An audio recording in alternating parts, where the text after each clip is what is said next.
Okay, what's up, guys? So, What Culture Wrestling has uploaded a video called 10 Best WWE Matches of 2016. Now, I don't know, like, I can't really think of some good matches that I've seen. Like, I've seen a lot of good matches last year. There's a lot. There's a lot. I mean, I watch wrestling every single week, so it's just like all those matches building up. It's like it's kind of hard to remember some of them and stuff. So I can't really. I think the only one I really do remember, but I think a lot of people say that match was bad. But WrestleMania and Roman Reigns versus Triple H.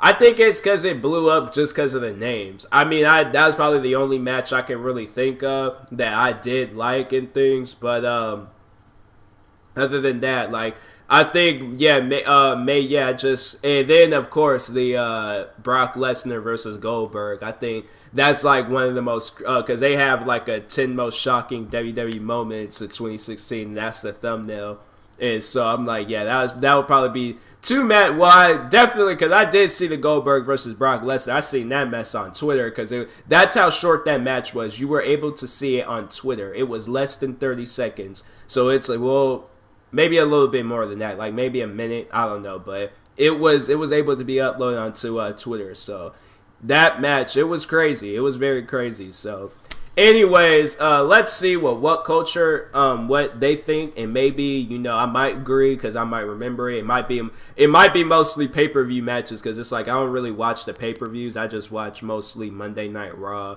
and SmackDown and stuff. And so pay-per-views, I always say I'm going to get the WWE Network, and I never do. And I'm like, why don't I just get it? Like, I don't. I need to get it this year so I can start watching everything and stuff. Like, but anyways, all right. Well, that was a fail. I don't know why it keeps doing that. I'm still sick. They made me take Lesnar versus Goldberg off the list. They made me. It's a moment, not a match. Shut up, you hipsters. It generated one of the most violent, guttural reactions of any wrestling match all year. You were afraid to feel. Dead inside, smarky motherfucker. So we're rapidly approaching the end of the year, which means it's a time when all the pop culture sites look back over the bloodthirsty dickhead that was 2016 and start making their own top 10 lists. Well, in your face, jerks, we've been making top 10 lists all year. What is the point I'm making? Don't think about that, though. Think about this. I'm Adam from WhatCulture.com, and here are the 10 best WWE matches of 2016. Warning, opinions incoming. Number 10, the IC ladder match WrestleMania 32. Way back in June. That was good. That was pretty good. Because that was when Zack Ryder had won. That was good. The year so far from across all promotions. This match was number 10 then, and it's still number 10 now. Don't worry, the rest of the list is almost entirely different. Dad. Now, the Intercontinental title has seen a whole lot of loving this year. Owens Ambrose at the Rumble was great. The Fatal 4-Way Extreme Rules is probably number 11 on this list. And there's one more we'll get into in just a little bit. Oh, what could it be? But this majorly memorable Manic Multi-Man Metal Mayhem match was as fun to watch as this sentence has been to say. It had a lot going on. A shock win, Sami Zayn going mental, Kevin Owens going dead. No one had a bad showing, which is saying something for a Sin Cara match. Hi-yo! I mean, what's he going to do? Punch me backstage? Probably yes. Most ladder matches are storyless plot fest, but the Zayn-Owens drama gave this match the emotional spine to elevate it above all other ladder matches this year and make it very nearly the best match at WrestleMania. But not quite. Number 9, the men's elimination match, Survivor Series. 53 gosh darn minutes. That was, Ellsworth getting thrown across the room and Roman being pinned clean. Tick, tick, tick. That's a lot of items off my Christmas list. Last year, Survivor Series was definitely the run to the big four litter. This year, WWE's second oldest institution slammed its gigantic gentles on the table and shouted, "Someone get me a pint." All the elimination matches were stellar this year, but purely for the sheer amount of stuff crammed into this behemoth of a match, the men's has to take its place on the list. You had that frog splash that turned into an RKO, Bray Wyatt getting the final pinfall, Chris Jericho's list getting destroyed. Yes, yes, yes. Number 8, Sami Zayn versus Kevin Owens Battleground. Well, the whole last time ever thing turned out to be bollocks, with the two men having an admittedly great match on Raw the other week. But Sami Zayn and Kevin Owens' so far final pay-per-view encounter was their best in WWE and a fitting end to a year-long rivalry. Now, some may consider it a bit cheesy in places, but if you ask me to sum up precisely what I love about wrestling, it would be the final moments of the Zayn-Owens match from Battleground. Zayn kicks. I heard about. I mean, I didn't see it, but they were blowing it up, and I was just like, I want to see between the two.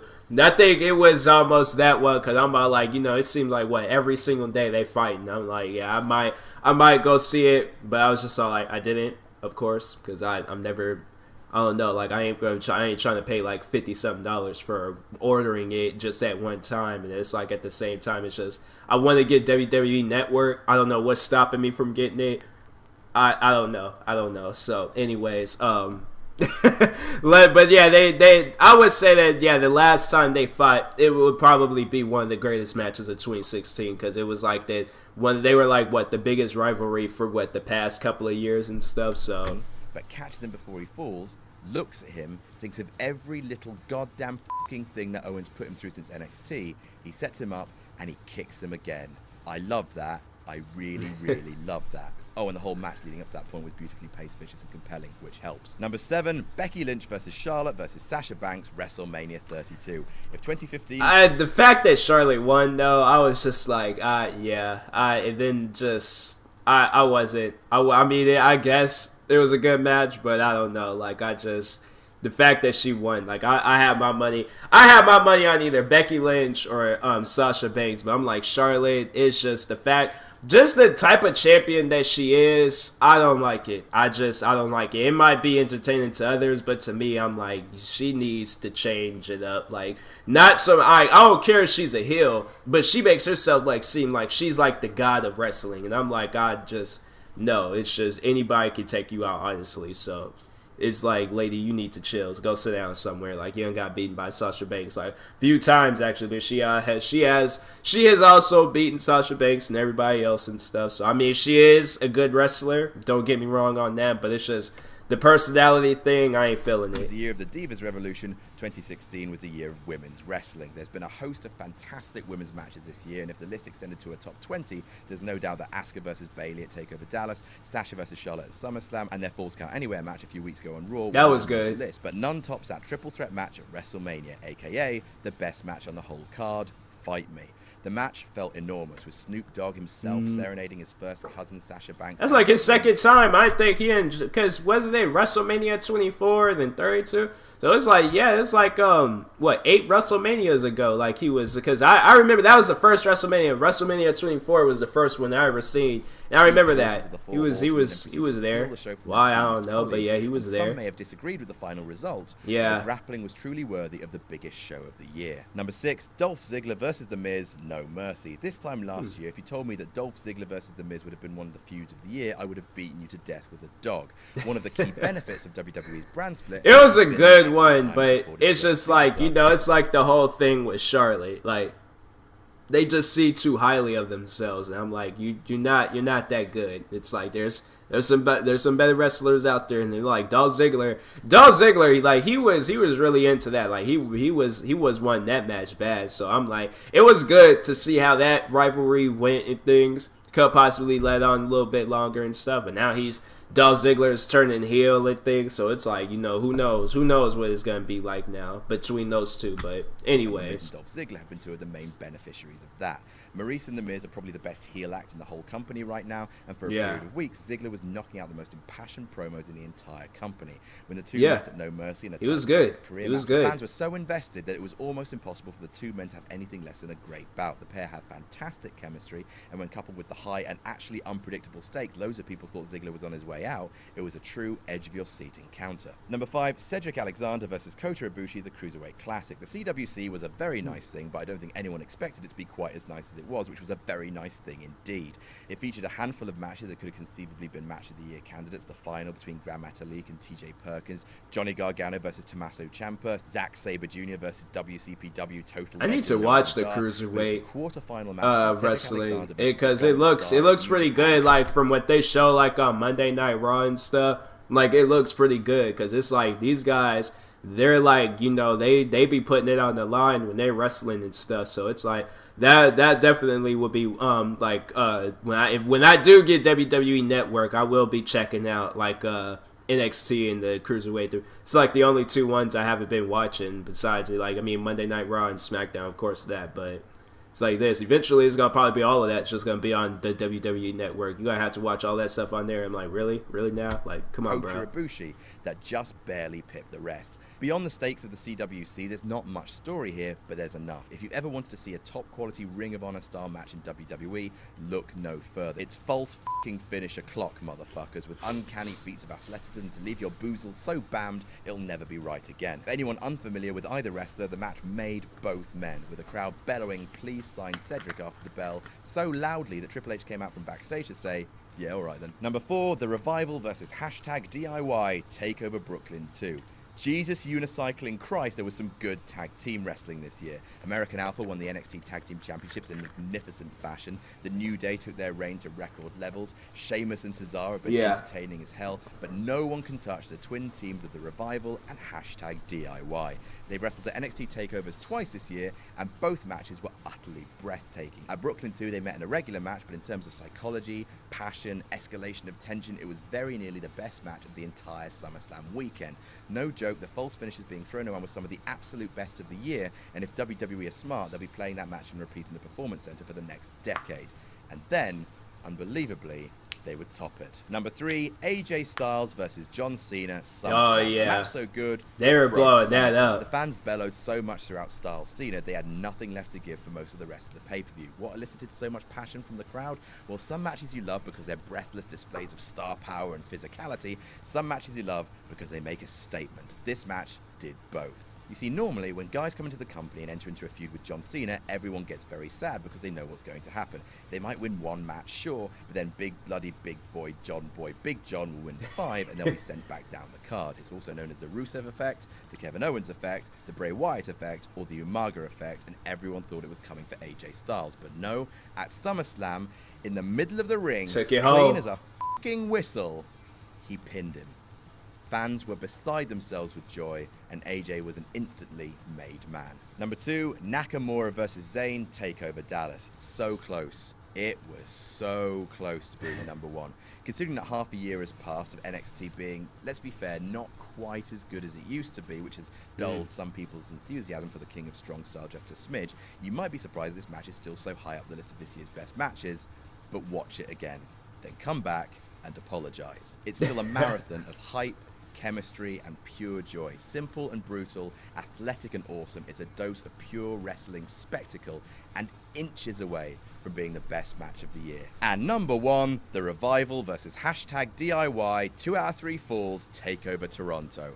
1 match was great. Must be good. 3 is superb.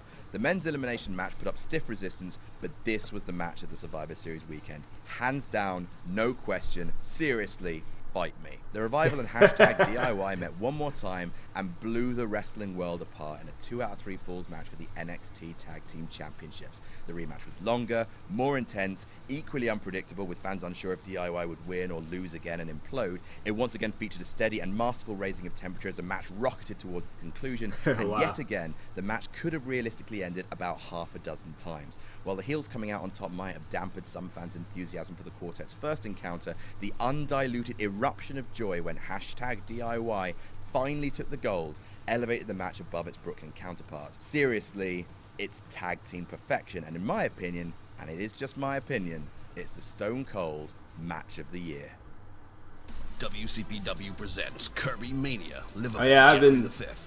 seeing them promoting that. Rhodes versus Zack Sabre Jr. for the WCPW Internet title. Marty Scurll versus Gabriel. Yeah, I've been seeing them promoting that and stuff, the Kirby Mania things, because I think on Twitter, I think that's where I've been seeing it. But yeah, there was like, like I said, mostly like pay-per-view, or now I should say like WWE Network matches that I have not seen. I know that is going to probably be a lot of people in the comments all like, dude, you should have had WWE Network a long time ago. Like, you should have had that mess when they came out. I know I should have. It's all like, dude, what's wrong with you? I don't know what's wrong with me. I don't know what's wrong with me. I really don't. I need to get it. Definitely sometime this year, I will get it. I should just sign up for it right now. I really should. Because it's like, I mean, they do give you a free month.